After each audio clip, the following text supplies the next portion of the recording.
감염기 과정 중에 감시가 필요한 치료자의 또 다른 방어적 조작은 환자의 인식이 전부 왜곡된 것처럼 행동하는 경향이다. 이때 치료자는 자신의 책임을 일체 부정하고 실제로는 본인도 갖고 있는 특성들을 전부 환자에게 투사해버리게 된다. 환자 S에 대한 분석 작업에서 중대한 전환점이 찾아온 순간은 분석가 H를 전능한 통제력을 휘두르려는 처벌적인 사람이라고 여기는 환자의 인식이 전적으로 왜곡된 판단은 아니었음을 분석가가 깨달았을 때였다. 환자의 인식은 왜곡되기는커녕 환자를 통제하려는 분석가의 실제 소망과 공명하고 있었다. 이와 관련해서 썰스는 다음과 같이 말했다. 분석가가 다음 내용을 스스로 인정할 수 있을 정도로 가능한 한 마음을 여는 것이 매우 중요하다. 그것은 바로 환자가 가진 가장 심각한 정신병리조차도 치료자의 실제 성격 기능 속에 대응하는 대상을 지니고 있으며 그 대상이 환자의 병리와 비교할 때 상대적으로 미미할 수는 있지만 결코 사소하지는 않다는 것이다. 만일 우리가 스스로 인식하지도 못하는 사이에 우리의 인격을 구성하는 요소들 중 가장 달갑지 않은 부분을 담는 그릇으로서 경계선 환자를 이용하려 한다면, 그리고 관계 전체에 존재하는 모든 심각한 병리의 짐을 환자가 견디게끔 한다면 우리는 환자의 상태가 나아지도록 도울 수 없다. 이 얘기가 이해가 되나요?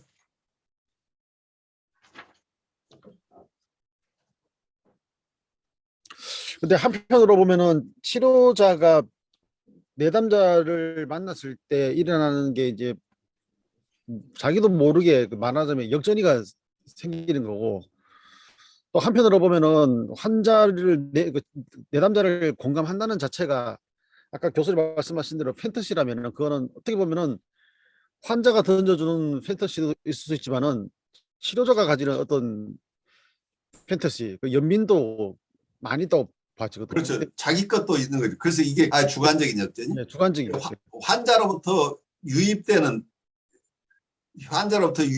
정서를 이걸 객관적인 역전이라고 얘기를 하고, 자기가 해결하지 못해서 자기 안에 남아 있어서 자기가 느낄 수밖에 없는 어떤 정서들을 주관적인 역전이라고 하는 거죠. 그래서 분석이 자기가 충분히 되지 않은 부분이 있으면 그 분석되지 않은 부분으로부터 오는 요소들, 이게 주관적인 역전이죠. 그러니까 많은 경우에 자기 나르시시즘이 해결되지 못한 상담자가 얼마든지 있죠. 자기 안에 남한테 비난받고 싶지 않고 자기가 제일 잘났다고 우기고 싶은 욕구가 계속 남아있죠. 우리 누구나가 있는데 그 정도 문제가 다 다르죠. 그래서 너 하는 얘기는 다 틀렸고 내 얘기는 다 오라 한다고 한다면 내 나르시즘이 아주 극단이죠. 네 얘기는 다 그건 엉터리고 내 얘기만 들어. 그래서 선생님 잘난 체 왜 하세요? 내가 잘난 체 하는 게 아니고 네 문제야. 내가 잘난 체 한다고 하는 거 자체가 내가 왜 너한테 잘난 체 하겠어? 너를 돕겨줘 하는 것이지 라고 얘기를 하고 있다면 이 사람은 자기의 나르시시즘을 부인하고 있는 거죠. 그래서 내담자가 선생님 왜 그렇게 잘난 체 하세요? 그래 내가 좀 잘난 체 했나? 고마워. 내가 가끔 그러고 있는데 잘 지적해서 고마워라고 차라리 수긍하면은 넘어갈 수 있는데, 나는 완벽한 사람이고 그 자기 안에 사실은 이 사람이 공격성을 불러일으켰을 때 이 사람으로부터는 공격성도 있는데 사실은 저 친구를 처음 만났을 때 꼭 내가 제일 싫어하는 사촌의 모습이 저 사람한테 있어요.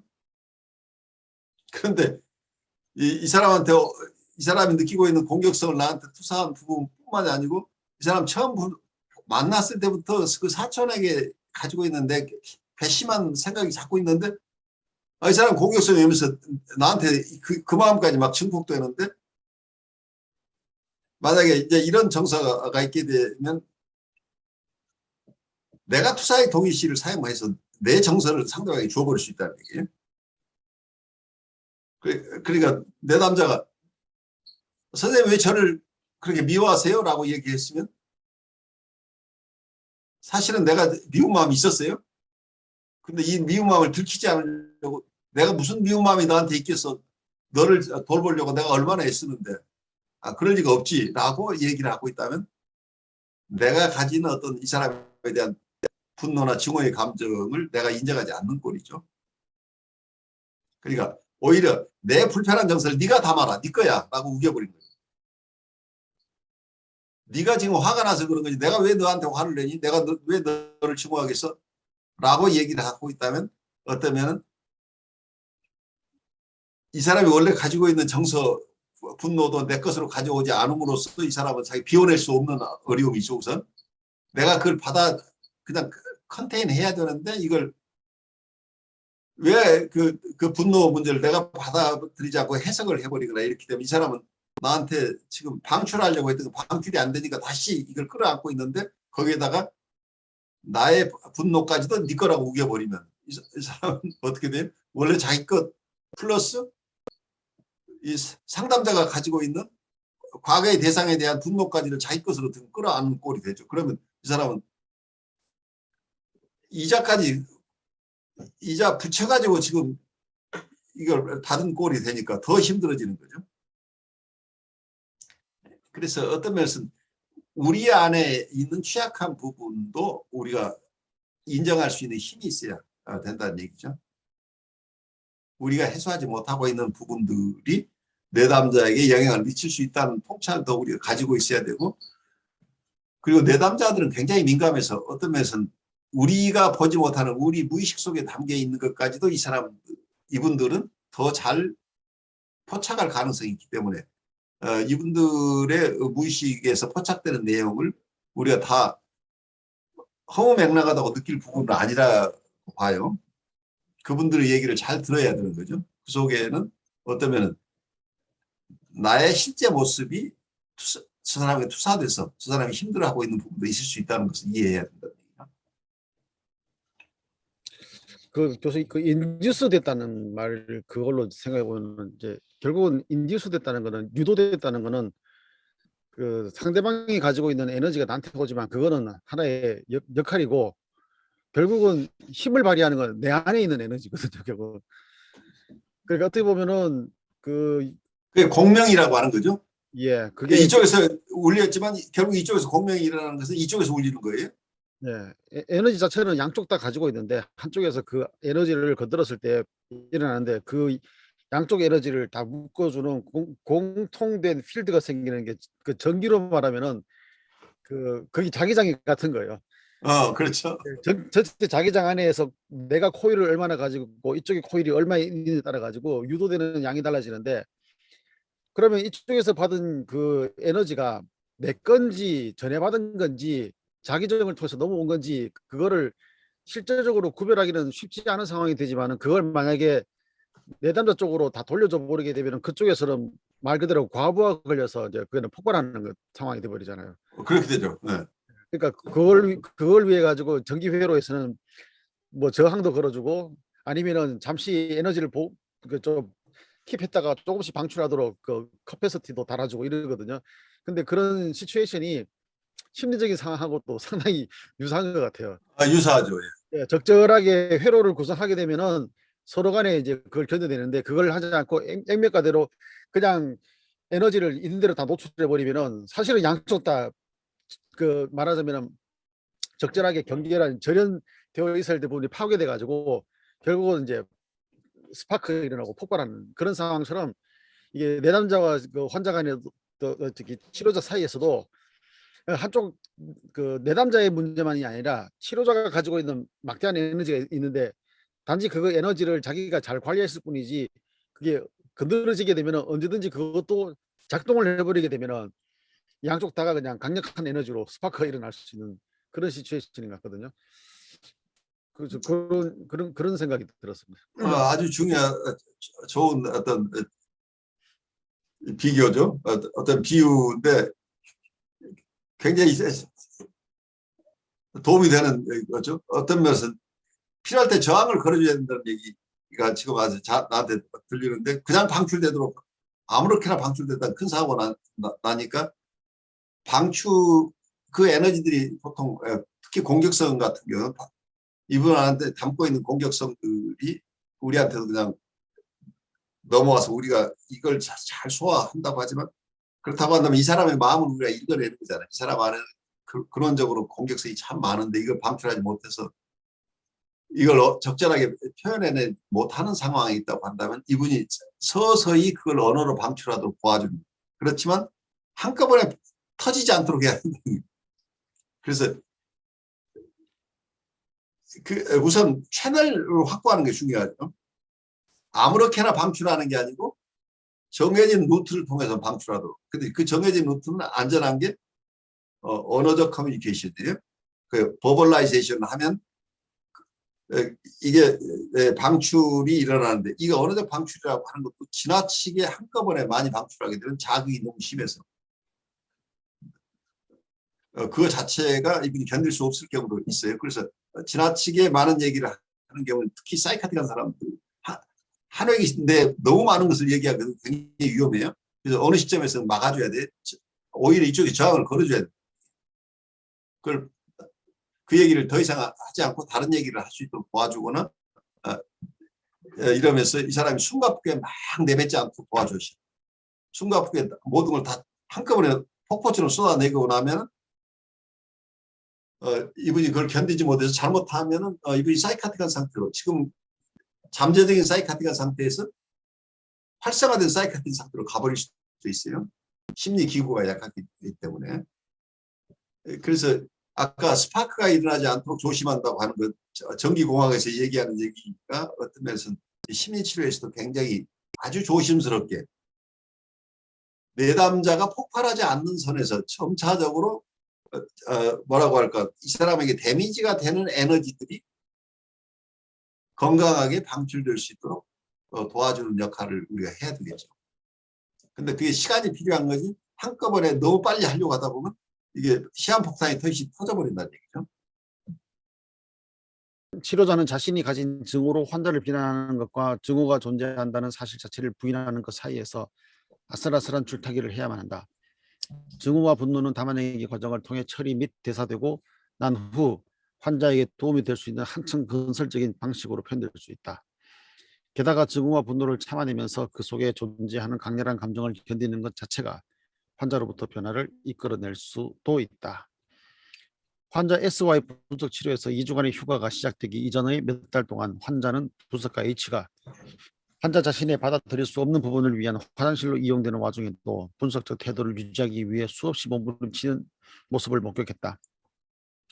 분석가의 몸부림은 그의 부분적 행동화를 통해 발현되었다. 분석가는 주기적으로 환자에게 빈정되는 말을 던지기도 했고 환자와 거리를 두면서 냉담하게 침묵하기도 했으며 무심코 환자를 향한 공격적인 반응을 드러내게 될까봐 두려운 마음에 죄책감을 느끼며 치료 시간 변경을 주저하기도 했고 성자에 가까운 태도로 환자를 대함으로써 증오의 감정을 초월해 보려고 하기도 했다. 카르피가 언급했듯이 환자가 자신이 생각하기에 견딜 수 없다고 생각되는 감정을 처리해 보려는 치료자의 모습을 보게 되면 그 감정은 조금은 견딜 수 있고 재내사도 가능한 정도의 것이 된다. 투사적 동일시는 환자가 자신과 자신의 감정 사이의 연결고리를 끊으려고 시도할 때 발생하기 시작한다. 그리고 동일한 감정들을 견뎌내는 치료자의 역량을 관찰하면 그 연결고리는 회복된다. 예를 들어 환자 S는 자신의 감정 일부를 분석가 H를 통해서 관찰하고 재소유하기 시작하면서 다음과 같이 말했다. 저는 선생님께서 저처럼 행동하게 만들어 보려고 선생님의 분노를 자극했어요. 저는 선생님이 침착한 모습을 보는 게 싫어요. 그럼 제가 그것들을 다시 제 속으로 받아들여야만 하니까요. 담아내기의 또 다른 측면은 치료자가 환자의 공격에 의해 파괴되지 않는 단단하고 견고한 대상이라는 메시지를 환자에게 전달하는 것에 있다. 이에 대해 위니캇은 생존이란 보복을 하지 않음을 의미한다는 점을 강조했으며 특히 환자가 공격해오는 순간에 활용하는 해석에 대해 경고했다. 위니캇은 그런 상황에서는 해석적인 중재, 인터럽, 개입이 위험하다고 보았고 치료자는 그런 파괴적 시기가 지나갈 때까지 기다렸다가 환자의 자신을 공격했을 때 어떤 일이 이루어졌는지를 추후에는 논의하는 것이 낫다고 제시했다. 그러니까 여기서 중요한 얘기죠. 환자가 공격이 일어났을 때 그 공격 속에 살아남을 수 있는 대상이 있어야 돼요. 그러니까 살아남아주는 게 첫째 미덕이에요. 그러니까 아이들이 실제로 굉장히 부모님에게 공손하고 부모님을 위하는 아이들 중에 정말 효심이 가득한 이런 좋은 건강한 경우도 있고, 또 어떤 경우에는 자기한테 요구되는 자식에게 부여되는 역할들이 너무 힘든데도 만약에 자기가 이 불편함을 얘기한다면 자기 부모가 견뎌낼 수 없을 것이라고 생각한 아이들은 부모에 대해서 조금 더 부정적인 얘기를 안 하고 커버리죠. 그런데 나중에 이분들이 건강한 삶을 사는데 지장을 받는 경우들도 생길 수 있어요. 부모가 자기가 엄마 싫어, 아빠 싫어라는 얘기를 했을 때, 그래 엄마 어디가 싫은데, 아빠 어디가 싫은데 라고 받아줄 수 있는 부모 같으면 아이들이 싫으면 싫다고 노라고 할 수 있는데, 우리 부모는 너무 고생하고 안쓰러운데 아이 생각에 엄마 나 이거 좀 해주세요 라고 했을 때 엄마는 야 엄마 돈 없어 나중에 돈 있으면 해줄게 라고 그냥 파괴되지 않은 엄마면 좋은데, 부모가 능력이 없는데 이걸 해달라고 했을 때 우리 부모한테 그 얘기를 하면은 우리 엄마가 견뎌내지 못할 거야. 얼마나 힘드시겠어. 그리고 부모가 너무 약하게 보이면 아이 입장에서는 자기 요구를 할 수도 없고, 그리고 부모가 뭘 요구했을 때 나 힘들어라고 얘기도 못 하게 되는 게 없죠. 그래서 아이들이 자기의 정서가 발달하는 과정 속에서 부모하고 싸우기도 하고 부모에게 엉뚱한 비난도 하고, 그러면서 이게 아이들이 성장해 가는데 우리 부모한테는 좋은 얘기만 해야 되고 나쁜 얘기를 절대로 해서는 안 된다고 느끼고 산다고 한다면 이 아이들은 자기 안에 있는 이 부정적인 정서나 이걸 표현할 것을 배우지 못하고 살아오죠. 그래서 어쩌면 아이들이 어느 정도 말썽 부리면서 자라는 아이들이 건강한 아이들인데 아무 말썽 부리지 않고 잘 자랐다고 하는 아이들이 나중에 어려움 겪는 경우들이 발생할 수 있어요. 그래서 일률적으로 얘기할 사항은 아니고 케이스마다 다 다르긴 하지만 아이들이 얌전하고 양순하다고 하는 것이 경우에 따라서는 적신호일 수 있다고 합니다. 엄마 아빠한테 대들고 아빠는 왜 이걸 이렇게 얘기하시는 거예요? 내 생각은 다른데 요즘 젊은 사람들 그렇게 안 하는 거란 말이에요 라고 우기는 아이가 있다고 합니다. 건강한 아이인데 어떤 부모는 그래 네 얘기 좀 들어보자 어떻게 다른데 라고 하는 부모가 있고, 어디 부모가 얘기하는데 말대꾸해 라고 야단치는 부모가 있을 수 있다는 거예요. 여기에 큰 차이가 생긴다죠. 그 임상에서도 마찬가지가 되는 거죠. 이 사람이 공격적인 얘기를 했을 때 그 얘기를 들어주면서 그게 무슨 얘기인지 잘 귀담아 들으면서 자기를 표현할 수 있도록 도와주는 임상가가 있고, 선생님 왜 그렇게 엉뚱한 얘기를 하세요?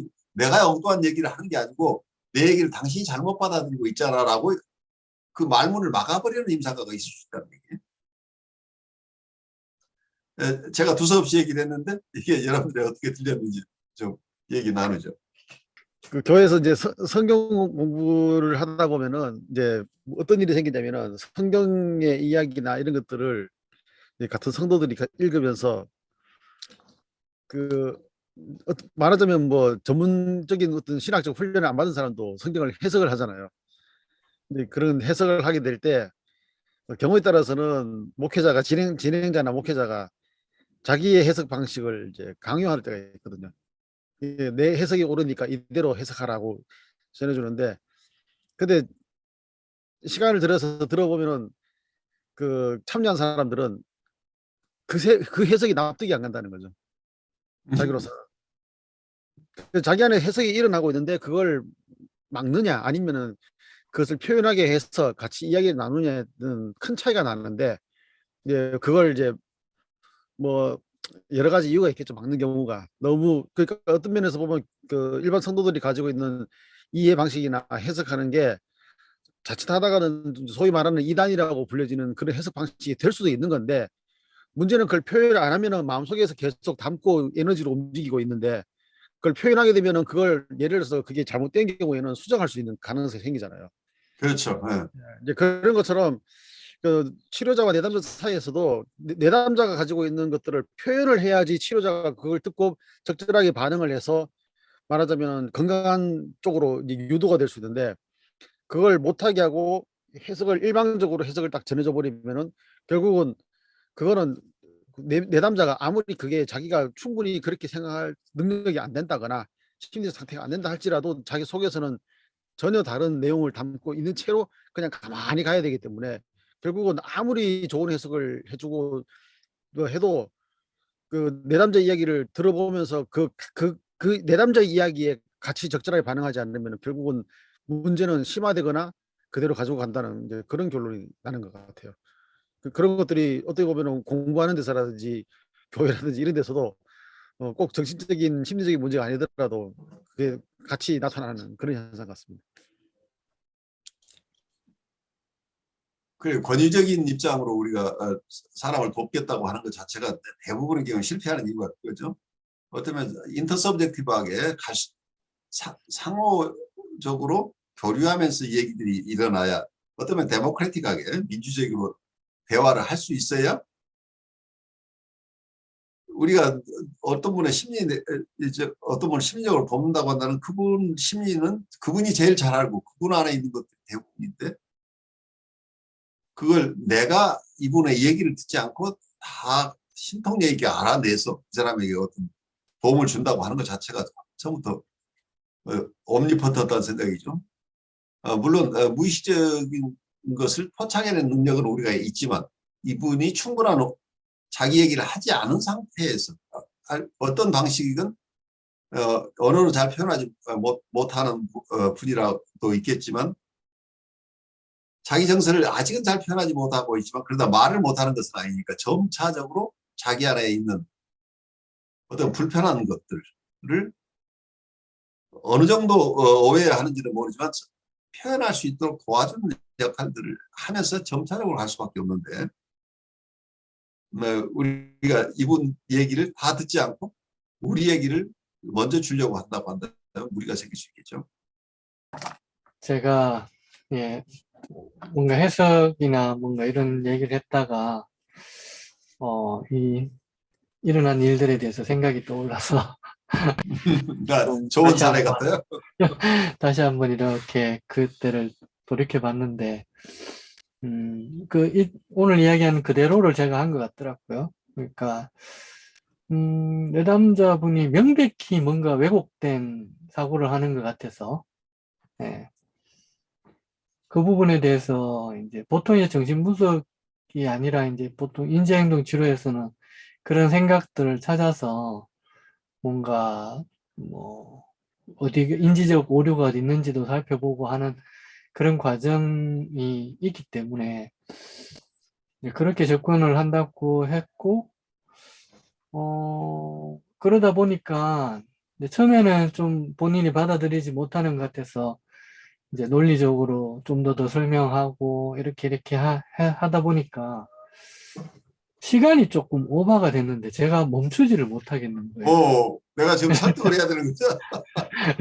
이게 마무리가 돼야 되는데 저는 제 생각이 너무 중요하다고 생각했고, 이것을 그러고 어느 정도 계속 이제 조금씩 따라오는 느낌이 들어서 그걸 계속 설명하고 이렇게 해서 마무리를, 오늘 어쨌든 시간이 좀 오버되더라도 마무리를 해야 되겠다. 이제 서로 확실히 내담자가 이렇게 내가 좀 왜곡이 있었구나, 이렇게 받아들이는 지점까지 가능할 것 같아서 계속 이야기를 했고, 그 다음 회기에 와서 그분이 화를 막 내시더라고요. 분명히 지난 회기에 웃으면서 그런 것 같다면서 잘 끝난 것 같은데, 그 다음 회기에 화를 내면서, 저는 시간을 좀 더 썼다고 생각했던 게 그분을 위해서 도움이 된다고 뭔가 생각. 한다고 했는데, 그분의 말은 시간을 더 오버했으면까지 자기를 계속 설득시켰다는 거예요. 그런 거죠. 자기가 안 받아들이니까 끝까지 받아들일 때까지 뭐 끝내지 않고 계속 끝까지 약간 물고 늘어졌다 이런 식으로 표현을 하더라고요. 그러면서 상담자가 내담자 얘기를 듣지 않고 그러면 그게 무슨 제대로 된 상담자냐 하면서 막 이렇게 비난을 하고 화를 내는데 그때 내가 참 내가 경계를 허물었구나 이런 생각이 들더라고요. 그러면서 다행히 그 회기에는 제가 반박을 안 했어요. 그러니까 그때 여러분들이 가장 중요한 게 이때 땡큐라는 말을 해야 돼요. 예. 제가 살피지 못하는 이렇게 잘 알려주셔서 정말 고맙습니다. 언제든지 제가 또 그런 실수하면 선생님이 꼭 알려주셔야 됩니다. 저도 잘한다고 하는데 이런 일들이 가끔 있습니다. 라고 해서 이 사람을 격려해 줘야 돼요. 그때 제가 땡큐까지는 못했고 단지 다시 또 제가 옳다라는 걸 증명하기 위해서 막 반박하지는 않았고 속에서는 좀 굉장히 뭐랄까 실망감이 들더라고요. 왜냐하면 그분이 그동안 그런 모습이 아니었기 때문에 약간 충격이었고 막 듣는데 막 심장이 벌렁벌렁 하면서 되게 충격이 오더라고요. 되게 실망감이 오면서 오만 생각이 드는데 이제 결론은 그분에 대해서 되게 뭐랄까 희망이 없어지면서 뭔가 하여튼 그런 감정들이 화도 생기면서 하던데 일단 그 회기에서는 이제 그 부분을 그냥 느끼기만 하고 표현을 하지 않고 이렇게 끝을 냈는데 이제 그러고 나서 이제 논문을 써야 된다고 바쁘다고 해서 이제 잠시 이제 당분간 중단을 하기는 했어요. 그런데 이제 중간중간에 이제 상담은 아닌데 이게 이중관계다 보니까 이제 대학원에 공부하시는 분으로서 연결되다 보니까 이제 논문에 대해서 궁금한 것도 질문도 하고 그래서 이제 그런 부분으로 이렇게 몇 번 더 연결해서 이야기가 나누고 해서 관계가 지금 완전히 끊어진 것 같지는 않은데 어쨌든 그런 경험이 저한테 오늘 이렇게 보면서 이제 좀 떠올랐고 예. 아주 중요한 체험이죠. 예. 이런 일들이 일어나는 거죠. 그러니까 어쩌면 내가 이 사람이 가지고 있는 이미지 자체, 이 사람은 이 정도 됐어 하고 내적 이미지를 너는 그 상태에 있어야 되라고 내가 지금 우기고 있을 가능성이 있잖아. 너는 이 정도로 큰 아이야. 당신 이 정도는 이미 성찰했잖아. 근데 왜 또 엉뚱한 얘기를 하는 거야? 라고 하면서 그 지점으로 돌아가라고 내가 강요하는 거죠. 근데 내 이미지는 실상이 아닐 수 있다는 얘기예요. 이 사람은 아직 더 힘든 게 더 많아요. 그래서 아직은 자기 불편한 얘기를 계속 해야 되는데 내가 너무 빨리 이 장을 마감하고 싶은 욕구가 숨어 있을 수 있죠. 그 지점은 이미 통과했으니까 우리 다음 지점으로 가자고 우기고 싶은 욕구가 숨어 있을 수 있다는 거죠. 그런데 그 지점을 통과하지 못하고 있는 이 사람에 대해서 내 실망스러움이 지금 느껴지고 있잖아. 역전이다. 이분 이 정도는 이제 다 통과돼서 빨리 좋아질 수 있을 거라고 생각했는데 의외로 이분이 드러내고 있는 모습은 내가 생각했던 모습까지 아직 따라가지 못했다는 것이 나한테 실망으로 오는 거라고 한다면 이 사람에게 가지고 있는 내가 가진 이 사람에 대한 이미지 자체가 왜곡되어 있을 가능성이 있다. 그래서 항상 우리의 대상이라고 할 때 우리 내적 대상과 외부 대상이 다른데 이게 일치하지 않는 경우가 대부분이에요. 그걸 우리가 이해해야 돼요. 그러니까 우리가 내적 대상으로 가지고 있는데 이 내적 대상을 우길 게 아니고 외적 대상과의 관계 속에서 실제 드러나는 모습을 통해서 내적 대상을 수정해 나가야 돼요. 어떤 면에서. 내 안에 있는 것이 옳다고 우겨버리면 이 사람의 실상을 죽이는 거라는 얘기예요. 허상으로 실상을 덮어버리는 경우가 되는 거죠. 실상이 내 허상을 수정해 줘야 되는데 내 허상이 실상을 지배하겠다고 나오는 꼴이 돼요. 그렇게 되면. 제 얘기가 어떻게 들리세요? 우리 김도환 선생님.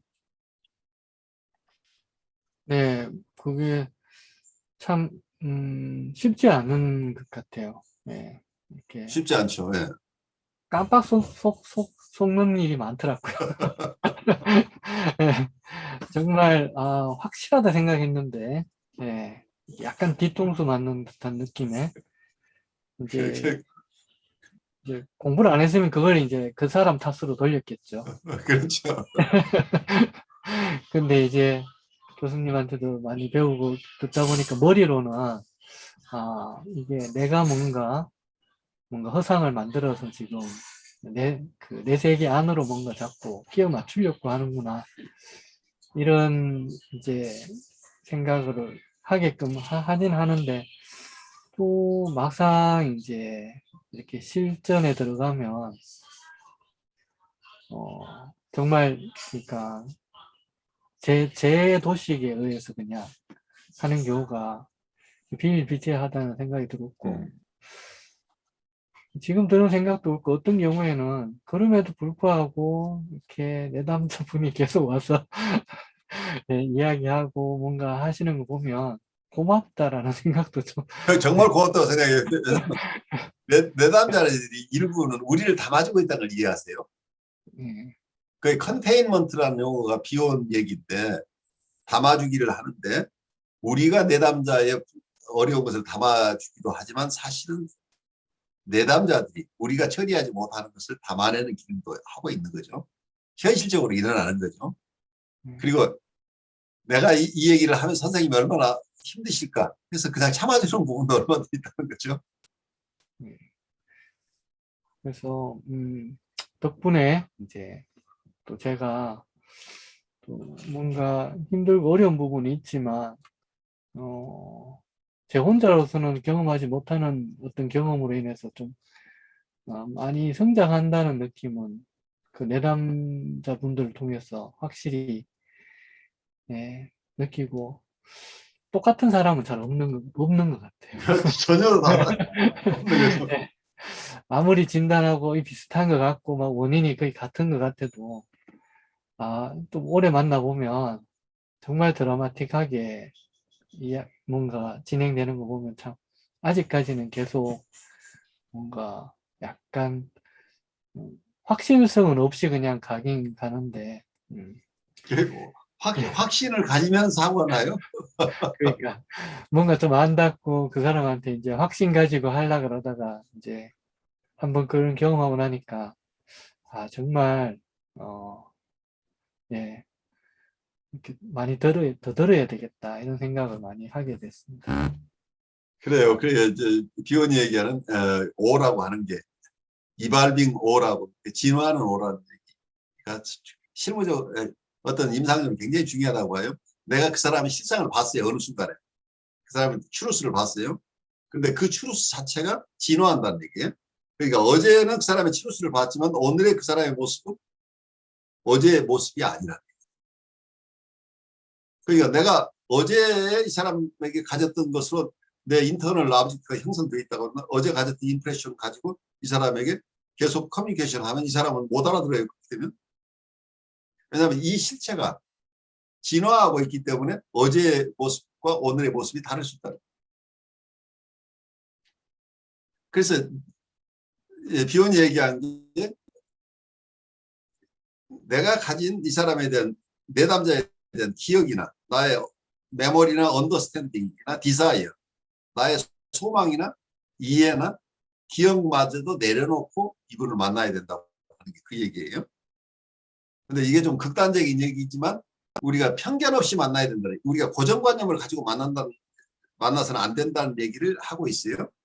우리가 메모리를 다 잊어버릴 수 없고 그리고 이 사람을 돕겠다는 의사, 뜻이 다 없어질 수는 없는 것이지만 이것이 내 임상에 방해가 돼서는 안 된다는 경고라고 받아들이면 되죠. 그러니까 이분이 왜 이렇게 달라졌어? 하면서 과거 이 사람이 뭘 잘못하고 있다고 생각하지 말고 이분의 모습이 현재 내가 만나야 될 모습이라고 이해를 해야 된다는 얘기죠. 그래서 끊임없이 어떤 면에서는 우리는 변화하는 대상을, 변화하는 내가 만나고 있다는 것을 이해를 해야 되기 때문에 어려워요. 그러니까 우리가 어느 지점에 고착돼 있게 되면 내가 고착되도 안 되고 상대방이 고착되기를 기도해도 안 되는 거죠.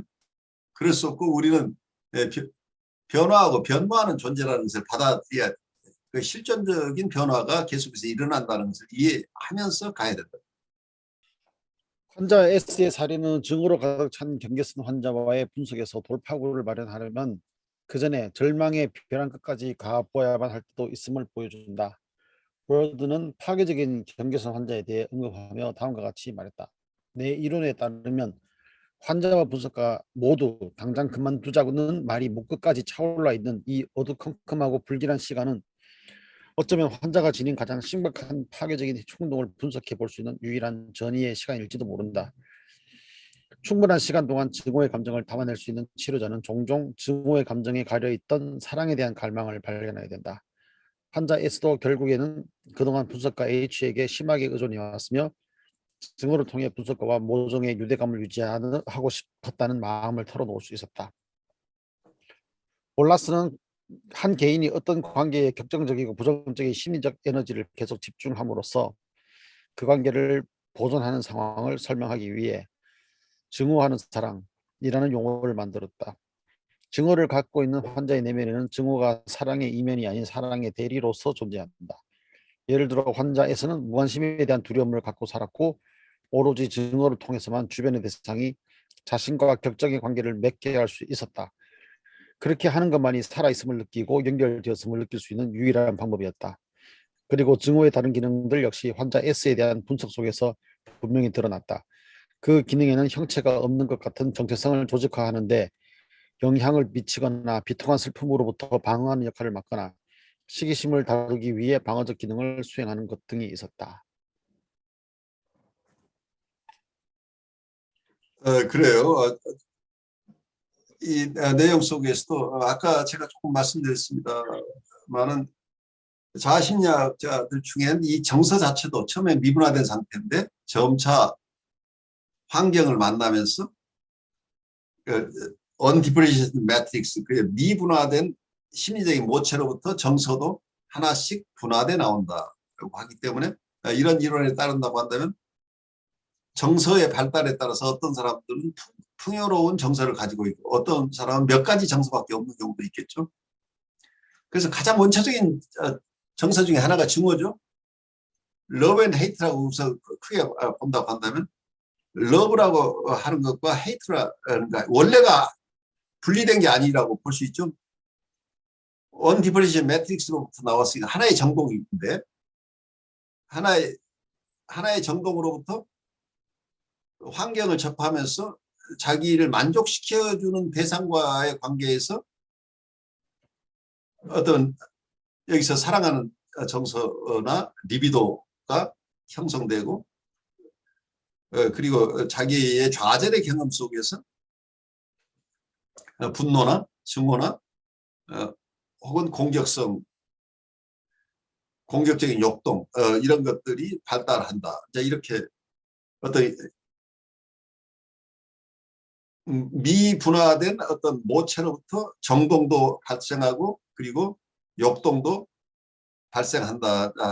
이런 측면에서 본다면 원래는 러브 앤 헤이트도 구별이 없었다는 얘기잖아요. 그냥 하나의 덩어리의 정서인데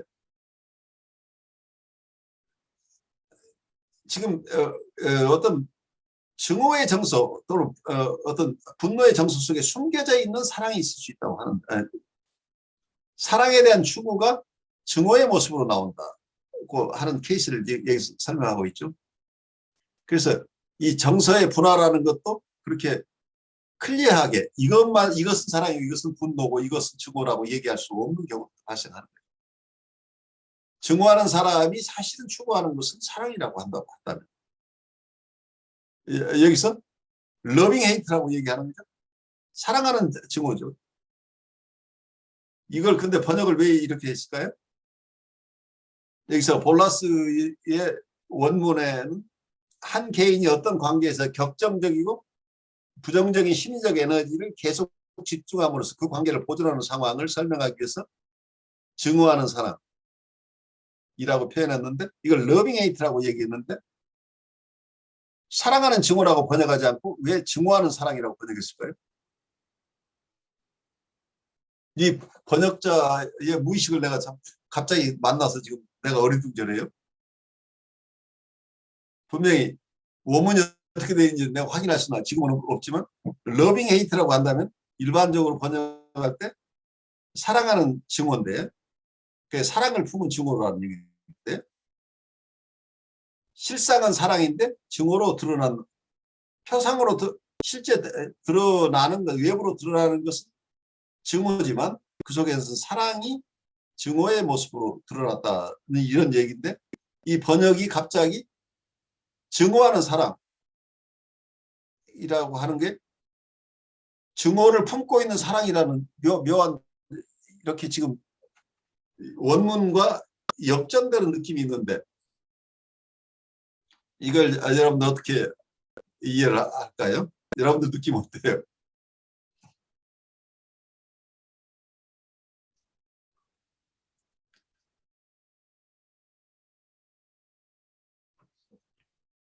이걸 확인해 줄 수 하도록 원문까지 다 옆에 갈로 쳐서 그래 말이에요. 해놓으셨네요.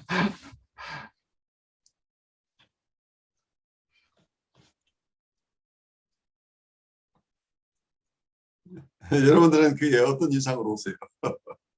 나도 지금 전혀 생각하지 않다가 지금 이걸 보면서 그런 생각이 들었어요. 보통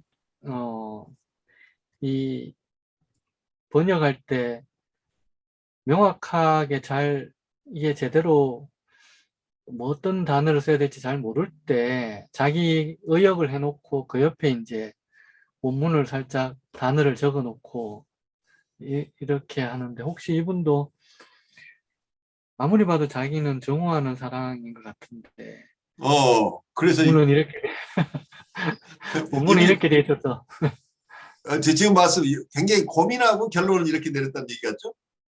네 고민 안 했으면 원문을 안 적었을 거예요 아마.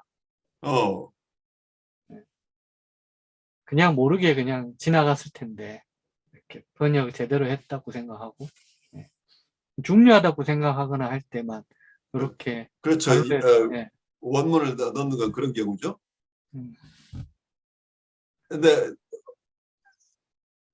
어떻게 번역하는 게 여러분한테 와 닿나요?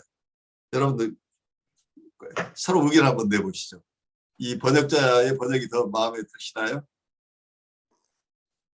네, 저는 번역자의 뭐 잘은 모르지만 그런 것 같아요. 이게 문맥에서 보면은 한 개인이 어떤 관계에 격정적이고 부정적인 심리의 에너지를 계속 집중함으로써 그 관계를 보존하려는 상황이라고 이렇게 나오잖아요. 결국은 증오라는 그 에너지를 보존하고자 한다는 그런 의미로 저는 그게 받아들여져요. 그렇게 오해될 수 있는데 오해될 수도 있다고요? 사랑을 보존하기 위해서 증오를 드러낼 거라 이런 의미 아니겠어요? 이 사람은 사랑받고 싶은 사람인데 그 사랑을 얻는 방법이 증오를 통해서라죠.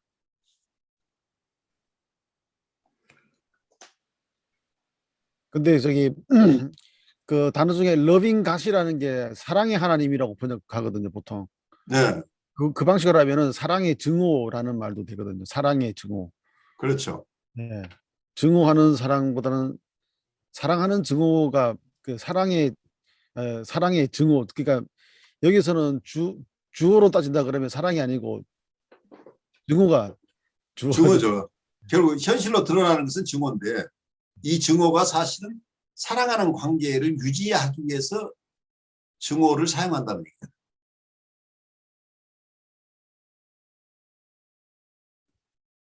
우리 서 목사님 견해는 어떠세요? 저는 이거 전체적으로 봤을 때, 그러니까 좀 이게 문맥을 어떻게 보면 길게 이제 풀어서 이야기한다면, 사랑의 관계 속에서 드러나는 증오, 아니면 뭐 사랑 속에 숨어 있는 증오, 사랑의 관계 속에 있는 증오. 이게 여러 가지 이론이 이렇게 나오는 게 벌써 번역문이 딱 불러 나오니까 여기서부터 여러분들의 연상이 다 달라지죠. 이거를 러빙 헤이트를 그대로 직역하면 그냥 사랑의 증오라고 하는데, 그렇게 봤을 때, 전체적으로 봤을 때 증오라는 것 자체가 자기가 어떤 사랑의 표현 방식을 그렇게 습득해왔고 증오로 화로 경험해왔기 때문에 그게 어떤 대상을 향해서 증오하는 거라든가 화를 내는 거라든가 공격하는 게 어떻게 보면 그게 사랑의 방식이라는 입장에서 봤을 때. 그러니까 그게 사랑의 에센스인데 실제 드러나는 것은 증오로 드러난다는 얘기죠. 네. 사랑을 얻고자 증오를 사용한다는 얘기죠. 네. 그러니까 이게 굉장히 패러닥시칼한 상황이죠. 그래서 어떤 사람이 나한테 무지하게 화를 냈대. 여러분들이 잘 읽어야 돼요. 그 사람이 정말 화가 난 건지 나의 사랑과 관심을 받고자 하는 것이. 이게 실제로는 러빙 헤이트가 실생활 속에서 일어날 수 있다고 봐야죠. 누군가 여러분에게 막 화를 낸다고 한다면 그 사람이 정말 화가 나서 나하고 절연하겠다고 하는 경우도 있어요. 그렇지만 나하고 가까웠던 사람이 막 화를 내고 있다는 것은 당신 나 실망시키지만 당신 사랑하고 싶어 라는 얘기라는 얘기. 사랑의 표현이죠.